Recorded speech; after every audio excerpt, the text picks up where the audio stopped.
Bonjour à tous, j'espère que vous allez bien. Bienvenue dans ce nouvel épisode de Précédemment à Disneyland Paris, la série de vidéos qui vous parle des attractions disparues de Disneyland Paris. Je constate que ces vidéos vous plaisent bien, et je dois avouer que je me prends moi aussi littéralement d'affection pour ces recherches archéologiques à l'échelle de l'internet pour vous trouver des archives sur le passé de notre parc. Aujourd'hui, retour à Discoveryland. Après avoir évoqué le Visionarium et Captain EO dans les premiers épisodes, il est temps de se pencher sur un sujet que vous me demandez depuis longtemps. Non, pas celui-là, on y viendra prochainement, promis.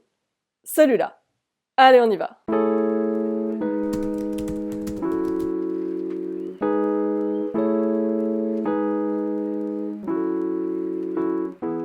Avant de commencer, petit rappel pour les nouveaux. Je m'appelle Maureen, je suis blogueuse Disney et au-delà de cette chaîne YouTube sur laquelle je vous invite d'ores et déjà à vous abonner, vous me retrouverez sur le blog Hello Disneyland où je vous donne des centaines de conseils et astuces pour vos séjours Disney, mais également sur Instagram pour parler de Disney, Disney+, et de plein d'autres choses encore. On l'a dit et redit, Discoveryland est le land qui a le plus évolué, et pas forcément toujours dans le bon sens, à Disneyland Paris. Une salle en particulier a été, et est encore aujourd'hui si vous voulez mon avis, négligée avec le temps. Cette salle, c'est celle qui accueillait jadis Captain EO, puis le spectacle, qui est l'un de mes premiers souvenirs à Disneyland Paris, Chérie, j'ai rétréci le public. Je vous en ai parlé dans l'épisode 2 de cette série. Captain EO et Cinémagique, qui était le nom original de cette salle, fermèrent leurs portes le 17 août 1998. Cinémagique devint l'Imagination Institute et Captain EO fut remplacé par Chérie, j'ai rétréci le public dès le 28 mars 1999. Comme souvent avec Disney, la version parisienne fut importée des États-Unis, où elle avait déjà fait ses preuves dès 1994 à Epcot. Chérie, j'ai rétréci le public fut aussi proposée dès 1997 à Tokyo Disneyland et dès 1998 à Disneyland en Californie. Disneyland Paris fut donc le dernier parc Disney à voir arriver la famille Zalinski en 1999. Petit aparté pour les plus jeunes d'entre vous qui ne reconnaîtraient peut-être pas toutes les références. Chérie, j'ai rétréci le public est basé sur les films à succès de Disney sortis dans les années 90, mettant en scène Wayne Zalinski, un savant fou, ayant inventé une machine à rétrécir et agrandir les choses, en l'occurrence ses enfants, si on s'arrête au film. Chérie, j'ai rétréci les gosses et Chérie, j'ai agrandi le bébé sont en effet des films cultes des années 90, quoique un peu trash sur les bords et parfois dégoûtants, mais c'est aussi sans doute cela qui a fait leur succès à l'époque. Fort du succès rencontré par ces films, donc Disney décida d'en faire sa prochaine attraction star, et ce à moindre coût, puisque les salles qui accueilleraient l'attraction existaient déjà et diffusaient Captain EO.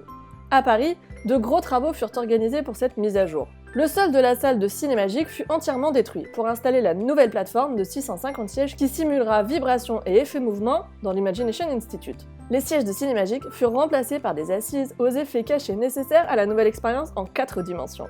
Film en 3D, effets spéciaux, visuels et sensoriels, Chérie, j'ai rétréci le public allait révolutionner ce coin de Discoveryland. C'était d'ailleurs la première nouveauté majeure de Disneyland Paris depuis Space Mountain en 1995.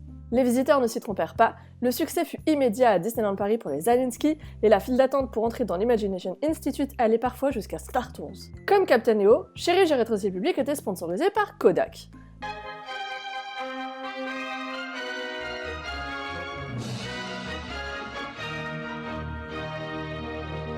La salle de pré-show a très peu changé depuis 1998. Quelques photos et tableaux à la gloire de l'Imagination Institute et Wayne Zalinski furent cependant ajoutés et la publicité Kodak mise à jour. Elle était suivie d'une courte présentation de la cérémonie récompensant l'inventeur de l'année, Wayne Zalinski, par le Dr Nigel Channing, à laquelle les spectateurs étaient venus assister. Ceux-ci entraient ensuite dans la salle pour assister à la cérémonie riche en rebondissements et rétrécissements, évidemment. Équipés de lunettes 3D, les visiteurs découvraient la folie de la famille Zalinski de père en fils. Le spectacle durait environ 15 minutes, au cours desquelles le professeur Nigel Channing menait sa cérémonie avec beaucoup de difficultés, sans compter que le public était littéralement rétréci suite à une mauvaise manipulation de la machine de Zalinski.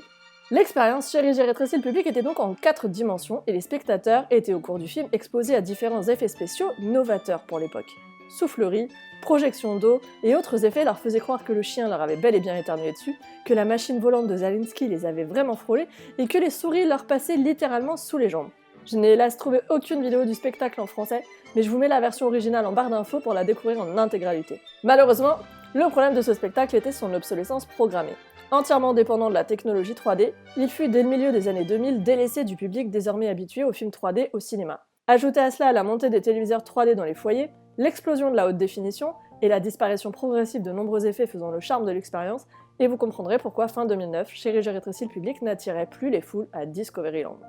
Ainsi, l'attraction ferme ses portes le 3 mai 2010. Alors, que reste-t-il aujourd'hui de Chérie, j'ai rétréci le public à Disneyland Paris? Cette fois-ci, ma réponse va être très courte, il ne reste presque rien. En 2010, l'Imagination Institute perdit son nom et son spectacle pour le retour de Captain EO après la mort du chanteur Michael Jackson. Puis, dès 2015, il prit le nom de Discoveryland Theater où furent diffusés des extraits d'Ant-Man, des courts-métrages Pixar, des extraits des films Star Wars, puis en 2018, Mickey et son orchestre Philharmagique.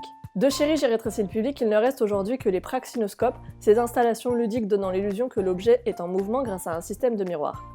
Et c'est tout. La taupière en forme de logo de l'Imagination Institute demeura longtemps en place, mais elle disparut en 2017. Et à l'inverse de la majorité des attractions évoquées jusqu'ici, vous ne trouverez aucune trace de Chéri, j'ai rétréci le public ailleurs à Disneyland Paris. Cependant, pour les voyageurs qui auront la chance d'aller à Epcot, à Walt Disney World, ouvrez l'œil dans la file d'attente de l'attraction Epcot Journey into Imagination with Figment, vous y apercevrez le professeur Zalinski sur le mur des célébrités de l'Imagination Institute local.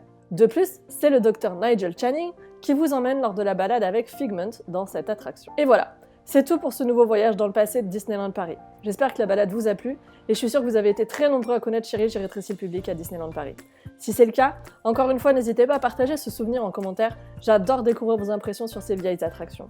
Enfin, comme d'habitude, si la vidéo vous a plu, pensez à cliquer sur le petit pouce en l'air, ça fait toujours super plaisir.